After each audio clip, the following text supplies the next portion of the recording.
congratulations dito sa movie mo, yung Samahan ng Mga Makasalanan. Yes, thank you. And sinabi ko sa iyo ito nung media con, ano, parang first time kitang makita Na, na ganung role. Na in a comedy film, no? Na parang ikaw yung, kumbaga, ikaw yung bida, yeah. di ba? How does that feel for you? Well, being a priest is not usual, like in an acting setup, di ba? So, nung binigay ito sa aking role na to, I took it as a challenge. Kasi syempre, yun naman yung beauty ng acting, ng trabaho namin, na parang you get to play different roles, mga characters na hindi mo malayo sa'yo, di ba? So, with this particular role, how did I feel? I think at first, I asked myself if kaya ko. Kasi syempre, being a priest is different, hindi ba?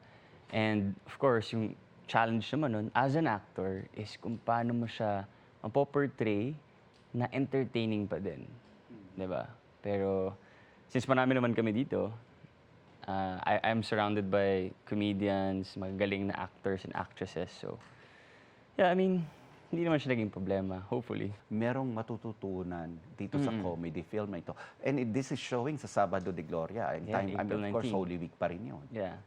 Anong matututunan natin dito? Na kapag nagkamali ka, pwede ka pang magbago. That doesn't mean na if you do something bad, forever ka nang masama, di ba? I mean, maraming chances sa life, di ba? I think it's just a matter of having self-awareness na, okay, if nagkamali ako sa bagay na ito, tatanong ko yung sarili ko kung bakit ko siya nagawa, and then, kung paano ko siya hindi na ulit gagawin. Di ba? So I think, yun naman yung life, di ba? Like parang, we fail, but it's up to us how we can rise above our failures.